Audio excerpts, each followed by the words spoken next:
Les affaires des victimes, objets du quotidien, s'entassent par milliers. Chaque année, ce moment laisse les lycéens sans voix.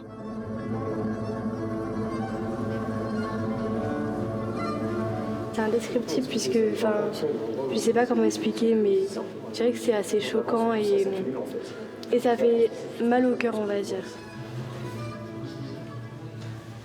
Difficile de s'exprimer. Aujourd'hui, comme hier. En fait, sur le coup, on sait pas trop quoi dire, mais dans la tête... Une prise de conscience pour des générations de lycéens. Dans les baraquements d'Auschwitz I, l'histoire se matérialise. Elle est à portée de main. C'est Kopilovitch Koppel, donc c'est pas la même. C'est le nom de jeune fille, Koppel. Un livre, des millions de noms de victimes, bien loin du cours d'histoire. Là, on fait nos propres recherches, c'est à nous.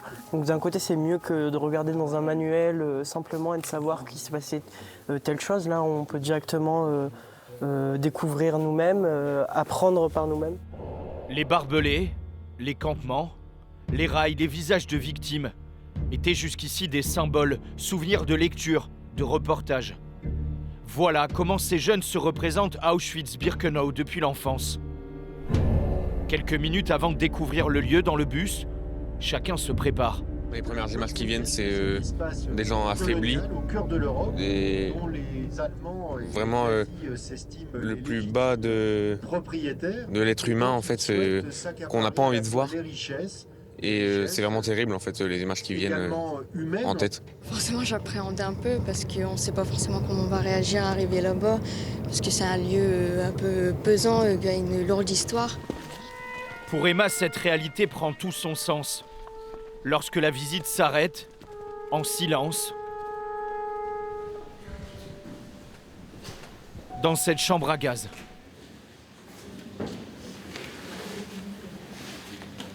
On se rend compte tout ça et c'est vrai que c'est fort triste. Le soir venu, c'est entre camarades de classe que l'émotion se raconte. Loin des professeurs, de façon plus naturelle. Vous voyez que la salle où il y avait les cheveux, moi ça m'a... J'ai cru que j'allais... Je ne m'attendais pas à ce que ce soit aussi grand, mais je savais à peu près à quoi m'attendre, à des cheveux et à tout ce qui était... C'était glauque, il y avait une ambiance macabre. Les premiers instants d'une réflexion pour comprendre que ce voyage à Auschwitz reste essentiel, 28 ans après le premier, de génération en génération.